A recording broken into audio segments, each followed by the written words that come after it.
daerah. Otonomi daerah adalah dua kata yang sering kita dengar, baik itu di sekolah atau di lingkungan sekitar kita. Sebenarnya, apa sih itu otonomi daerah? Menurut Wikipedia, otonomi daerah adalah hak, wewenang, dan kewajiban daerah otonom untuk mengatur dan mengurus sendiri urusan pemerintahan dan kepentingan masyarakat setempat, sesuai dengan peraturan perundang-undangan. Secara harfiah, otonomi daerah berasal dari kata otonomi dan daerah. Dalam bahasa Yunani, otonomi berasal dari kata autos dan namos. Autos berarti sendiri, dan namos berarti aturan atau undang-undang, sehingga dapat diartikan sebagai kewenangan untuk mengatur sendiri atau kewenangan untuk membuat aturan guna mengurus rumah tangga sendiri. Sedangkan daerah adalah kesatuan masyarakat umum yang mempunyai batas-batas wilayah.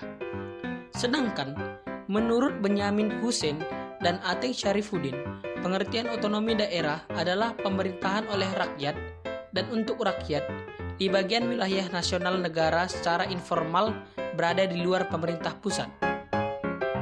Pelaksanaan otonomi daerah selain berlandaskan pada acuan hukum, juga sebagai implementasi tuntutan globalisasi yang harus diberdayakan dengan cara memberikan daerah kewenangan yang lebih luas, lebih nyata dan bertanggung jawab, terutama dalam mengatur, memanfaatkan dan menggali sumber-sumber potensi yang ada di daerah masing-masing.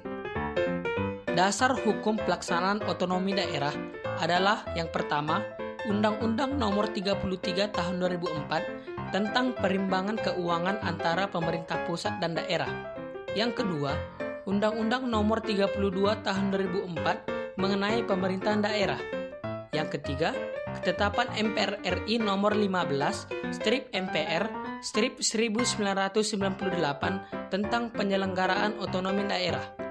Dan yang keempat adalah Ketetapan MPR RI Nomor 4/MPR/2000 mengenai rekomendasi kebijakan dalam penyelenggaraan otonomi daerah.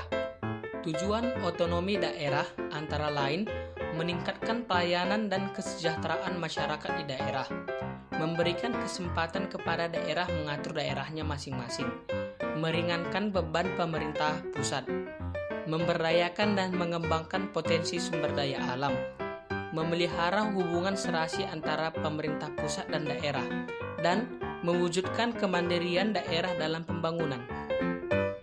Nah, sekarang kita ke asas-asas otonomi daerah. Asas otonomi daerah ada 3, yaitu dekonsentrasi, desentralisasi, dan asas pembantuan. Yang pertama adalah asas dekonsentrasi. Asas dekonsentrasi adalah pelimpahan wewenang oleh pemerintah pusat kepada alat-alat kelengkapan pemerintah pusat yang berada di daerah untuk menyelenggarakan urusan tertentu. Yang kedua, asas desentralisasi adalah pemberian wewenang oleh pemerintah pusat kepada pemerintah daerah untuk mengurus urusan daerahnya sendiri.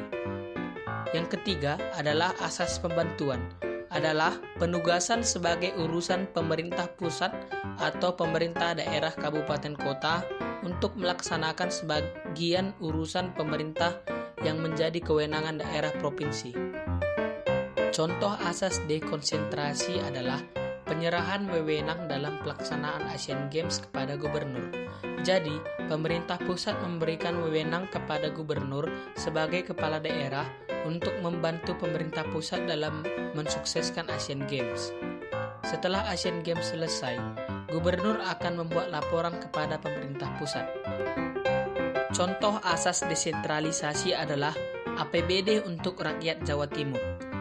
Gubernur Jawa Timur pada periode 2009 sampai 2014 memiliki program APBD untuk rakyat. Anggaran ini dialokasikan pada beberapa isu kerakyatan yang sifatnya sangat strategis, yaitu rendahnya akses masyarakat terhadap pendidikan dan pelayanan kesehatan, peluang terbukanya kesempatan kerja yang terbatas, ketimpangan kemajuan antara daerah di Jawa Timur, daya beli masyarakat yang rendah, dan pertumbuhan ekonomi daerah yang belum pemerintah daerah mencerminkan pertumbuhan ekonomi di sektor yang lebih kecil.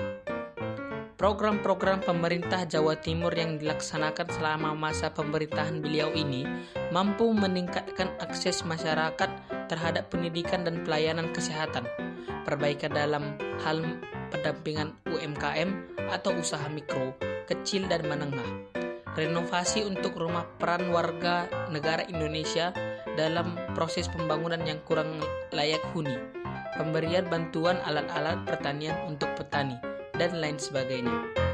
Contoh asas pembantuan adalah pemerintah pusat membantu daerah yang tertinggal melalui kewenangan yang dimiliki oleh pemerintah atau badan otonom yang dimintai bantuannya tersebut. Dalam hal ini, badan otonom yang dimintai bantuan memiliki kewajiban untuk melakukan hal atau tugas dari badan otonom yang lebih tinggi kekuasaannya. Mereka diwajibkan karena berdasarkan ketentuan hukum yang lebih tinggi. Daerah terikat untuk melakukan hal atau tugas dalam rangka memenuhi asas tugas pembantuan. Dampak otonomi daerah ada dua, yaitu dampak positif dan dampak negatif. Yang pertama adalah dampak positif otonomi daerah. Antara lain, sosial budaya lebih berkembang, pertahanan dan keamanan lebih terjamin, potensi daerah berkembang, daerah dapat lebih maju dan mudah mengelola sumber daya. Dan yang kedua adalah dampak negatif otonomi daerah. Antara lain, daerah miskin lambat berkembang, menyulur konflik antar daerah, pengawasan berkurang, sibuk dengan daerahnya sendiri, dan pejabat daerah bisa sewenang-wenangnya.